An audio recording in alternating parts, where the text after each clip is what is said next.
आगच्छन्तु विद्यार्थिनः अस्माकं पुस्तकं शाश्वती पुस्तकं पठामः। शाश्वती पुस्तकस्य प्रथमः पाठः चलति अस्माकं। जो पहला पाठ हमारा चल रहा है शाश्वती पुस्तक का, पाठ का नाम है वेदामृतम। जो ये शाश्वती पुस्तक है बच्चों, इसका जो वेद रूपी अमृत है वो पाठ चल रहा है। उसका हमने पहले भाग का हम अध्ययन कर चुके हैं। पहले भाग में हमने जाना कि ये जो मंत्र है वेदों के अमृत तत्व के रूप में, जो ये 3 मंत्र हमें पढ़े थे कल, आज उसके आगे के भाग के बारे में हम चर्चा करेंगे। उसमें भी हम 3 मंत्रों का अध्ययन करेंगे। कितने मंत्रों का? 3 मंत्रों का अध्ययन करेंगे। कल भी हमने 3 मंत्रों का अध्ययन किया। आज इस कक्षा में हम पुनः 3 मंत्रों का अध्ययन करेंगे। ये 3 मंत्र है यजुर्वेद और अथर्ववेदों से संकलित किए गए हैं। कल के जो 3 मंत्र थे बच्चों वो ऋग्वेद से लिए गए थे। आइए मंत्रों के बारे में चलते हैं। पुनः सर्वेषां स्वागतम। आगच्छन्तु मंत्रान् पठामः। मेरे साथ में उच्चारण करेंगे। ये देखो उदात्त स्वर है, इसका मतलब क्या है? उदात्त स्वर। और ये अनुदात यानी यहाँ नीचे जाता है स्वर और वहाँ ऊपर उठता है। तो आइए मेरे साथ में उच्चारण करेंगे। मैं बोल रहा हूँ यज्जाग्रतो दूरमुदयति देवं तदुसुप्तस्य तथैवैति दूरंगम ज्योतिषां ज्योतिरेकं तन्मे मनः शिव संकल्पमस्तु।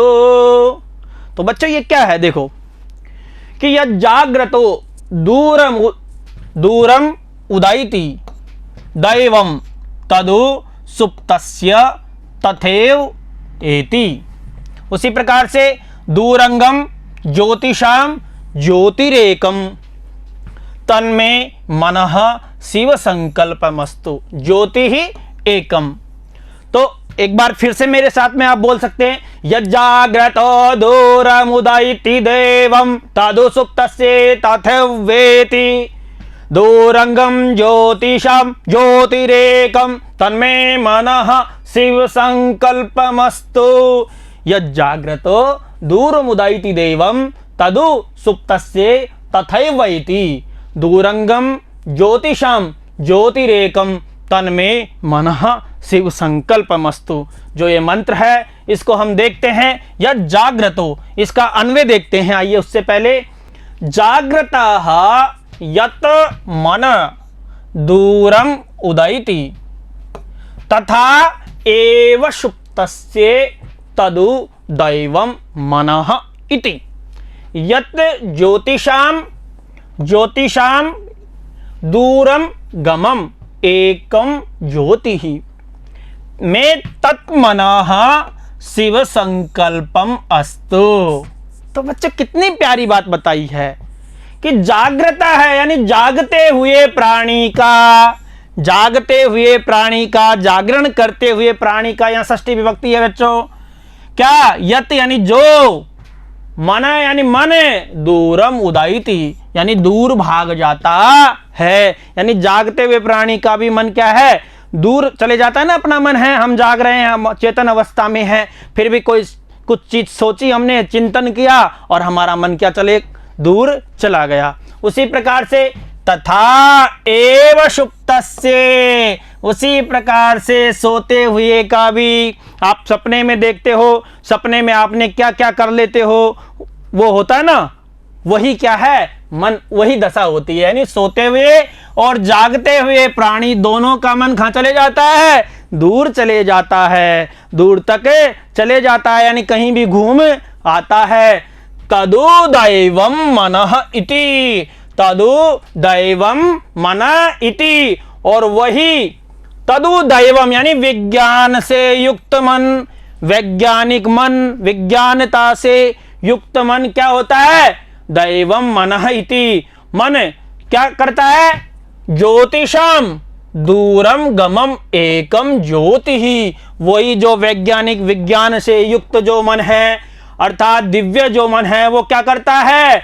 ज्योतिषाम दूरम। ज्योतिषाम दूरम का अर्थ हुआ कि विषयों का प्रकाशन करने वाली इंद्रियों में और दूरगमम यानी सर्वाधिक दूर तक पहुंचने वाली, यानी ज्योतिषाम यानी विषयों का प्रकाशन करने वाली इंद्रियों में क्या करता है, सर्वाधिक दूर तक पहुंचा, दूर तक, सर्वाधिक दूर तक, गमम यानी पहुंचाने वाला क्या है, एकमात्र प्रकाशक है, ज्योति है, एकमात्र प्रकाशक ज्योति है। तो बच्चों क्या होता है, वही मन सर्वाधिक दूर तक चले जाता है। आपने भी देखा होगा, कहीं भी दुनिया में, संसार में कहीं भी हो चले जाता है, और वही क्या करता है, एक प्रकाशक ज्योति के समान। कई कई बार हम सपना इस प्रकार का देखते हैं।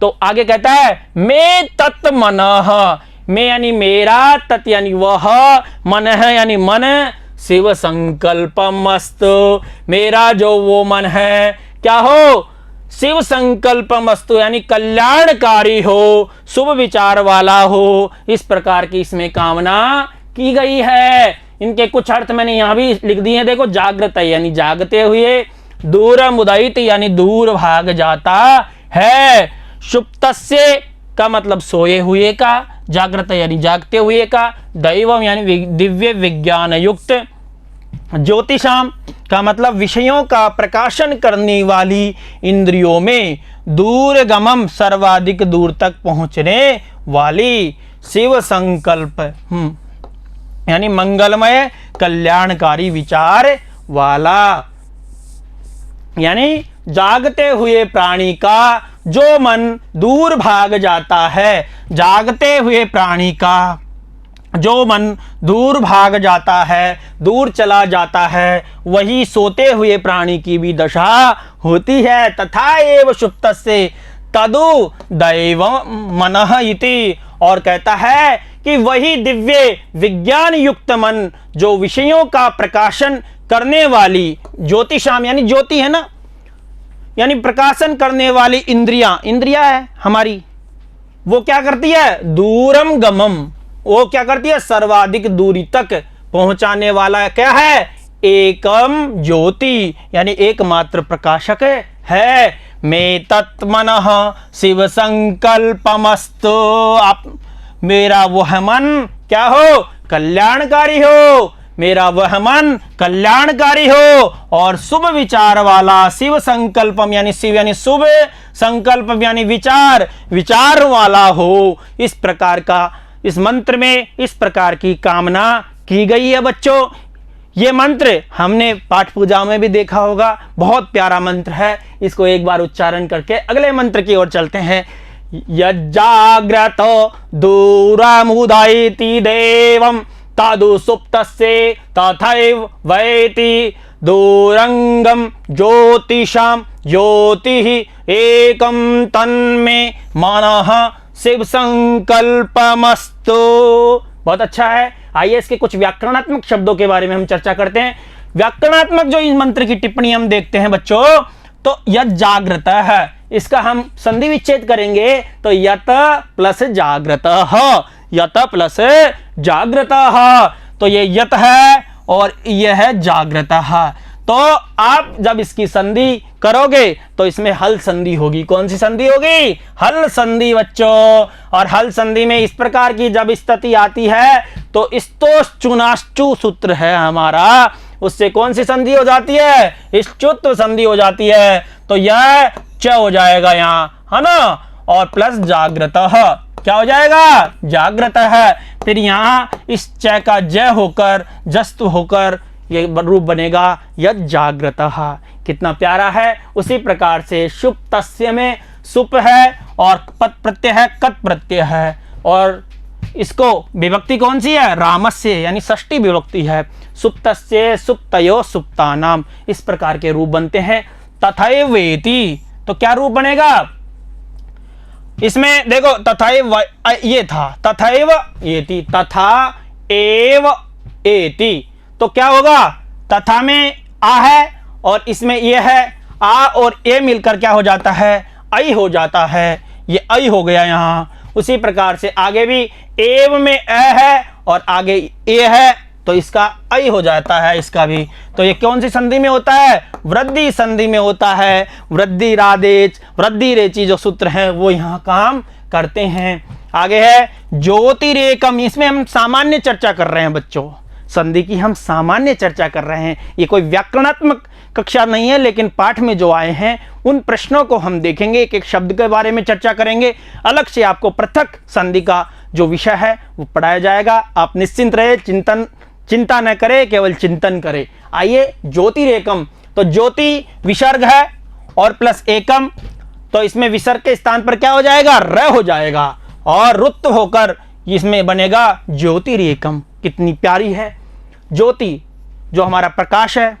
तन्मय, तत् प्लस में, प्लस के बाद में पांचवा वर्ण है, प्लस से पहले त है, तो अनुनासिक संधि हो जाती है बच्चों यहाँ। और अनुनासिक संधि कहती है कि त का न हो जाएगा, इसमें इसी वर्ण का पांचवा वर्ण हो जाएगा, इसी वर्ण का पांचवा वर्ण हो जाएगा और बनेगा रूप तन्मय। तन्मय मनः शिव संकल्पमस्तु, तन्मय मनः शिव संकल्पमस्तु। तो ये मंत्र है, त्रिष्टुप छंद में है। कौन सा है, त्रिष्टुप छंद वर्तते। इस मंत्र में कौन सा छंद है, त्रिष्टुप जगति पंक्ति, इस प्रकार के छंद होते हैं, तो ये त्रिष्टुप है, वेदों में इनका प्रयोग किया जाता है।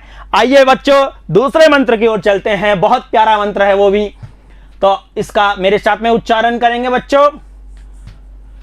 तच्चोद्रदेवाहितं पुरस्ताच्छोक्रम उच्चारत पसेम शरदः शतं जीवेम शरदः शतं शृणुयाम शरदः प्रब्रवामः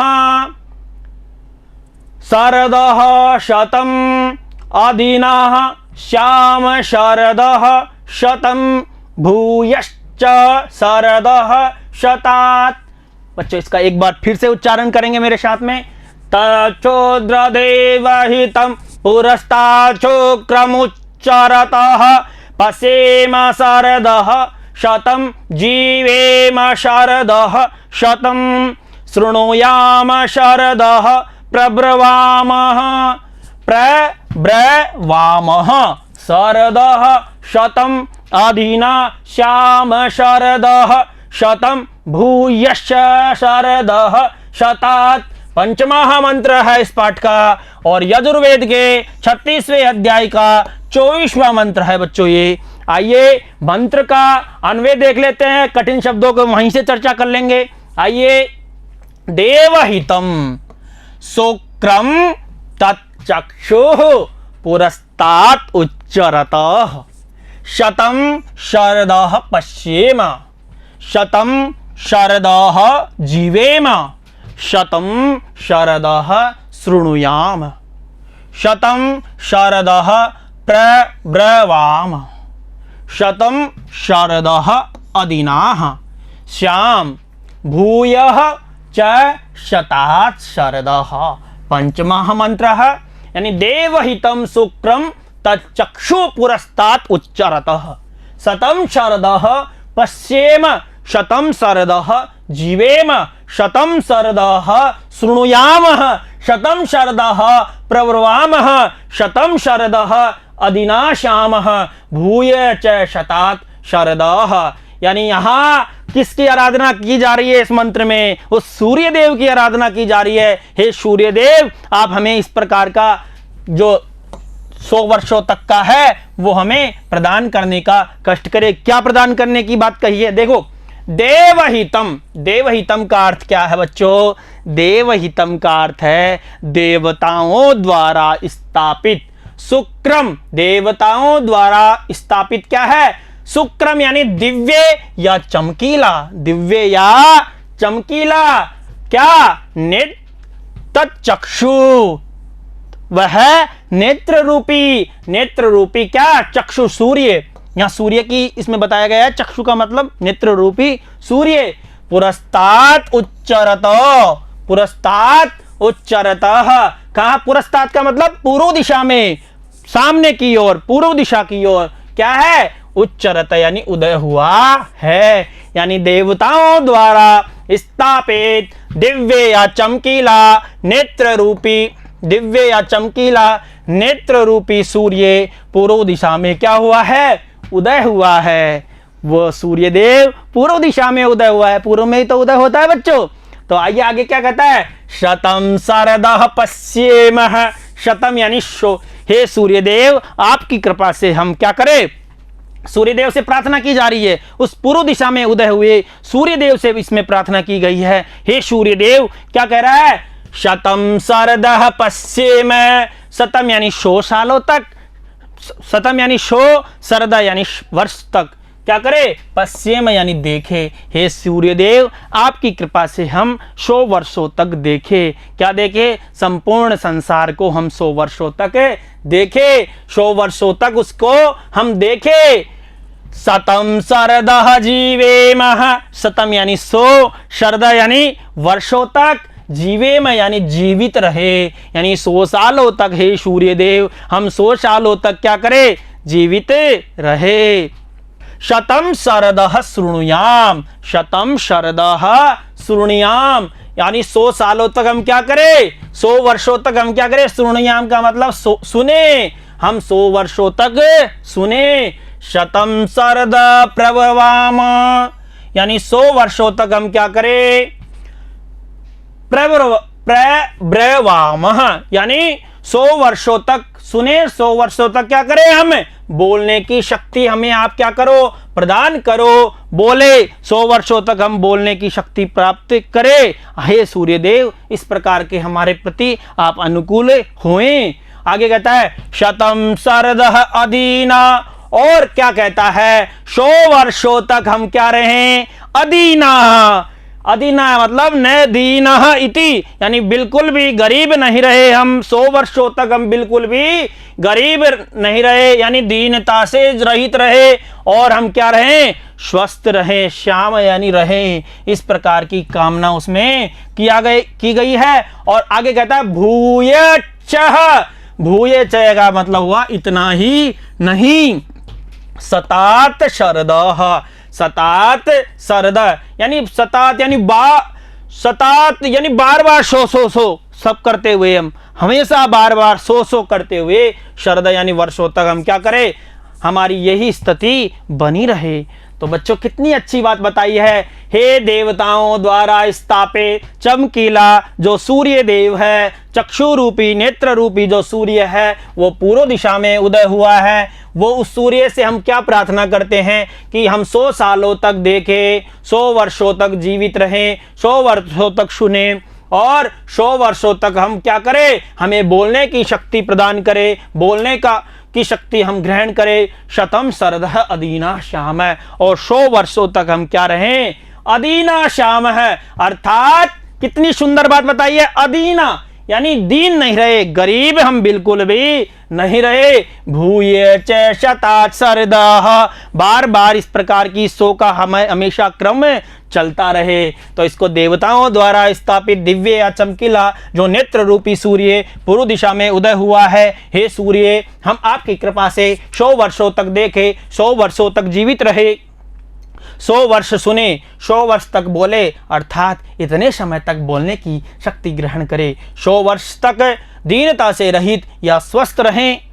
इतना ही नहीं, बार बार 100 वर्षों से भी अधिक हमारी यही स्थिति बनी रहे। अच्छे से समझ में आया होगा सूर्य से किस प्रकार की प्रार्थना की गई है। तो इसका हम कठिन शब्द भी देख सकते हैं, देवहितम यानी देवताओं द्वारा स्थापित, शुक्रम यानी दिव्य चमकीला, श्वेत चक्षु यानी नेत्र, सूर्य नेत्र रूपी सूर्य, पुरस्तात यानी पूर्व दिशा में, समक्ष उच्चरत यानी उदय हुआ है, शरद यानी वर्ष, शतम यानी 100, जीवेम यानी जीवित रहे, शृणुयाम यानी सुने, और प्रब्रवामः यानी बोले, अदीनाः यानी दीनता से रहित, और श्याम का अर्थ होगा हुए, भूयश्च यानी पुनः बार बार ये 100 का क्रम चलता रहे। इस प्रकार की इस मंत्र में सूर्य देव से कामना की गई है। बच्चों आइए इसके कुछ व्याकरणात्मक शब्दों की हम चर्चा कर लेते हैं।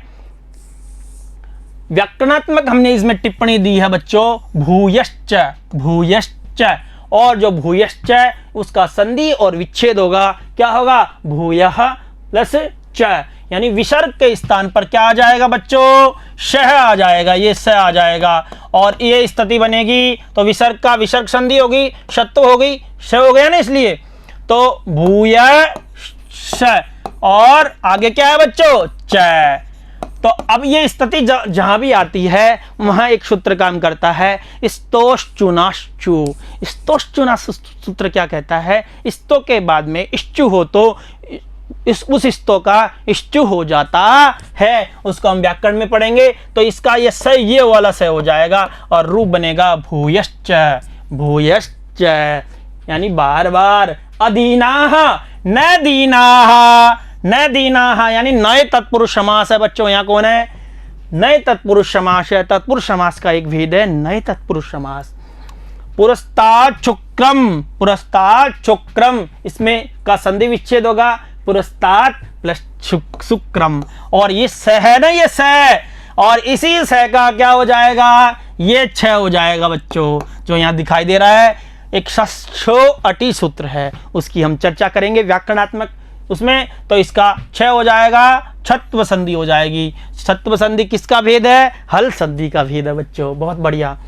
तच्छोद्र देवम, तत् प्लस चक्षु प्लस देव। हाँ बच्चों कितना, देखो ये जो शब्द है तच्छोद्र देवम, देव, देव है तो तत् प्लस चक्षु, ये यहाँ तय का क्या हो जाएगा, च हो जाएगा। इस तय का क्या हो जाएगा बच्चों, च हो जाएगा। और वो कौन सी संधि से हो जाएगा, च, ये च, ये वाला। और वो संधि होगी स्तोश्चुनाश्चु सूत्र, यहां भी काम करेगा। और आगे जो ये इस च तो बनेगा तच्छुद्र, और आगे चक्षु है बच्चों, ये चक्षु है ना, और चक्षु के आगे क्या है, विसर्ग है, और इस विसर्ग का क्या हो जाएगा, र हो जाएगा। तो यहाँ रुत्व विसर्ग संधि होगी बच्चों। तो तत् प्लस चक्षु प्लस देव, तो पहले में तो इष्टुत्व संधि होगी यहाँ, और यहाँ कौन सी संधि होगी, रुत्व विसर्ग संधि, रुत्व विसर्ग संधि। यहाँ मैंने एक टिप्पणी भी डाल दी है, अस्मिन् मंत्रे सूर्योपासनायाः, इस मंत्र में सूर्य उपासना का, सूर्य देव की उपासना का वर्णनम वर्तते, यानी वर्णन है। इस मंत्र में सूर्य देव की उपासना का वर्णन है। सूर्य प्रकाशस्य नियंता, सूर्य प्रकाश का नियंत्रण करता है। दिवा रात्रिश्च, और दिवा और रात्रि का क्या है, निर्माण करता भी है। दिन और रात का भी क्या है, निर्माण करता है। अतः श वर्षस्य निर्माता अपि उक्त है, इसलिए उसको क्या कहा है, वर्ष जो है समय है, यानी 100 वर्षों का जो निर्माता है वो सूर्य है। तो आप इसको ध्यान में रख सकते हैं कि जो वर्षों का नियंत्रण करता है, वर्षों का निर्माता है। सूर्य उदय नहीं होगा तो दिन कहाँ से होगा, और दिन नहीं होगा तो वर्ष कहाँ से होगा। इस प्रकार से सूर्य को यहाँ वर्ष का निर्माता कहा गया है। आइए बच्चों, आपके ये अच्छे से समझ में आया होगा। तीसरे मंत्र की ओर चलते हैं, मेरे साथ में उच्चारण करेंगे बच्चों। जानम बिभ्रति बहुधा विवाचशम नाना धर्माणम पृथ्वी यथोकशम सहस्रम धारा द्रविणस्य मेदुहाम ध्रुवेव धेनुरनुस्फुरन्ते, धेनुरनुस्फुरन्ति। तो इसमें क्या कहा है बच्चों, देखो इसका अन्वय देखते हैं बच्चों। इससे पहले हम बहुधा विवाचशम यथोकशम नाना धर्माणम जनम बिभ्रति पृथ्वी ध्रुवा अनुपस्फुरन्ति धेनु इव मे द्रविणस्य सहस्रम धाराः दुहाम। तो बच्चों बहुधा विवाचशम यथोकशम नाना धर्माणम जनम बिभ्रति पृथ्वी ध्रुवा अनुपस्फुरन्ति धेनु इव में द्रविणस्य सहस्रम धारा दुहाम। तो बच्चे इस क्या कहता है, बहुधा यानी बहुत प्रकार से, बहुत प्रकार से। विवाचशम यानी विभिन्न भाषा वाले, विभिन्न भाषा वाले। यथोकशम का मतलब धारण करने वाले घर के समान, धारण करने वाले घर के समान। नाना धर्माणम यानी अनेक धर्मों वाले लोग को, अनेक धर्मों वाले कौन, जन्म यानी लोग, यानी लोगों का, अनेक धर्मों वाले लोगों को क्या कर रही है, बिभ्रति यानी धारण करती हुई। बिभ्रति का मतलब धारण करती हुई। कौन, पृथ्वी। जो ये पृथ्वी है क्या करती है, ये ध्रुवा है या बिल्कुल भी अटल है, सत्य है। यानी क्या कहा है कि बहुधा यानी बहुत प्रकार के, विवाचसम यानी भाषा वाले, यथोकसम यानी धारण करने वाले, घर के समान, नाना धर्माणम यानी अनेक धर्मों वाले, जन्म यानी लोगों को क्या करती है, बिभ्रत यानी धारण करती है। कौन करती है, पृथ्वी करती है। और कैसी है वो, अटल है, सत्य है, अविचल है। और वो क्या करती है, अनूप स्फुरंती, वो बिल्कुल भी कांपती नहीं है। कैसे, धेनु इव में द्रविणस्य सहस्त्रम धारा दुहाम, और वो बिल्कुल भी कांपती नहीं है, अटल है, सत्य है, बिल्कुल निश्चल है, बिना चलती, बिल्कुल भी हिलती नहीं है, अनूप स्फुरंती और नहीं कांपती है। और क्या कहा आगे, धेनुयु, वह गाय के समान, वह गाय के समान, गाय की तरह, गाय की तरह, मैं यानी मेरे लिए, द्रविणस्य यानी धन की, मेरे लिए द्रविणस्य यानी धन की क्या करे, सहस्त्रम धारा दुहाम यानी हजारों धाराओं को बहाए, हजारों धाराएं प्रवाहित कर सके, हजारों धाराओं को क्या करे, प्रवाहित करे। अर्थात इसमें कहा गया है कि विभिन्न भाषा वाले तथा धारण करने वाले, विभिन्न भाषा वाले तथा धारण करने वाले, घर के समान अनेक धर्मों वाले लोगों का क्या करती है, धारण करती है। कौन करती है, पृथ्वी। वो क्या है, ध्रुव है, अटल है, अनुपसरंती यानी बिना हिलचल, बिना कंपन किए, निश्चल, कांपती नहीं है। वह गाय के समान, जिस प्रकार से गाय का हम दूध निकालते हैं और गाय बिल्कुल सीधी सरल खड़ी रहती है, उसी प्रकार से ये पृथ्वी भी हमारे लिए क्या करे, द्रविणस्य यानी धन की, यानी वित्त की, सहस्त्रम यानी हजारों धाराएं प्रवाहित करे, बहा दे। इसमें विभिन्न भाषा वाले, धारण करने वाले, घर के समान अनेक धर्मों वाले लोगों को धारण करती हुई पृथ्वी न कांपती हुई तथा निश्चल खड़ी गाय की तरह मेरे लिए धन की हजारों धाराओं से धुए गए दूध की तरह है। अर्थात अटल रूप से स्थित गाय के समान मेरे लिए धन की हजार धाराओं को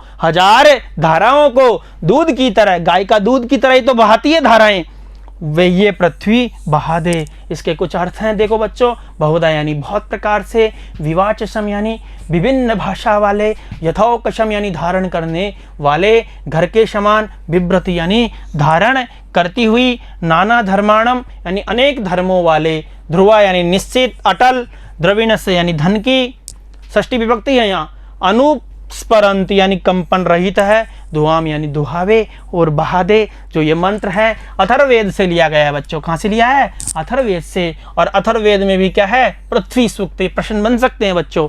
और उसमें भी जो 12वां अध्याय है उसका जो पहला सूक्त है उसका 45वां ये मंत्र है। इसको हमने देखा, जन्म बिभ्रति बहुधा विवाचसम नाना धर्माणम पृथ्वी यथोकशम सहस्त्रधारा द्रविणस्य मेदुहाम ध्रुवेव धेनुर अनुपसरंती। तो इसको हमने देखा। आइए इसके कुछ व्याकरण के प्रश्नों को हम देखते हैं। व्याकरणात्मक प्रश्नों में मैंने किया है यथोकशम। यथोकशम का अर्थ है, इसका जो संधि विच्छेद है यथा प्लस ओकशम, इसमें वृद्धि संधि होगी। आ और ओ मिलकर क्या हो जाएगा, औ हो जाएगा। आ और ओ मिलकर क्या हो जाएगा, औ हो जाएगा बच्चों। और रूप बनेगा यथोकशम। कितना प्यारा रूप बनेगा, यानी ध्रुवेव। उसी प्रकार से ध्रुवा प्लस इव गुण संधि होगी। यहाँ आद गुण जो सूत्र है उसमें आ और ई के स्थान पर ए हो जाएगा। उसी प्रकार से धेनुर धेनु अनुपसरंती अनुस्फुरंती यानी विसर्ग संधि है बच्चों। यहाँ विसर्ग कस हो जाएगा यहाँ, है ना। धेनुर विसर्ग का र हो जाएगा यहाँ धेनु। उसी प्रकार से बच्चों देखते हैं धेनुर नु स्फुरंती यानी धेनु में विसर्ग है और अनुस्फुरंती इसका विसर्ग का क्या हो जाएगा, र हो जाएगा। विसर्ग का र होकर ये रूप बन जाएगा धेनु। और उसी प्रकार से बिभ्रति है बच्चों, उसको हम देखेंगे तो इसका जो रूप बनेगा पुल्लिंग में बिभ्रन बनेगा। क्या बनेगा? बिभ्रन बनेगा। और नपुंसक लिंग में बिभ्रत बनता है, स्त्रीलिंग में बिभ्रति बनता है। और सत्री प्रत्यय इसमें होगा। कौन सा प्रत्यय होगा? सत्री प्रत्यय। सत्री प्रत्यय का अत शेष रहता है। क्या बचता है? अत। तो यहाँ बिभ्रति में सत्री प्रत्यय है। इस प्रकार से हमने इन 3 मंत्रों की चर्चा की। पहला मंत्र हमने देखा बच्चों, यज्जाग्रतो दूरमुदयति देवम तदु सुप्तस्ते तथैवेति दूरंगम ज्योतिषां ज्योतिरेकम तन्मे मनः शिव संकल्पमस्तु। दूसरा हमने मंत्र देखा बच्चों, तच्छुद्र देवहितं पुरस्तात् शुक्रमुच्चरतः पश्येम शरदः शतं जीवेम शरदः शतं शृणुयाम शरदः प्रवाम शतं शरदः शतं अधिनाश्यामः शरदः शतं भूयश्च शरदः शतात्। ये मंत्र देखा। सूर्यदेव से किस प्रकार की प्रार्थना की गई है, पृथ्वी से किस प्रकार की प्रार्थना की गई है। जनम बिभ्रति बहुधा विवाचशम नाना धर्माणम पृथ्वी यथोकशम सहस्त्रम धारा द्रविणस्य मेदुहाम ध्रुवेव धेनुरनुस्परन्ते। इस प्रकार के हमने ये 3 मंत्र देखे। इसमें पृथ्वी से प्रार्थना की गई है। आगे हम अगले भाग में अभ्यास प्रश्नों को लेकर प्रस्तुत होंगे। बहुत बहुत धन्यवाद। अच्छे से आपके समझ में आया होगा पाठ। आगे पुनः इसी प्रकार से समझ में आते रहेंगे। बहुत बहुत धन्यवाद। नमो नमः। पुनर्मिलामः।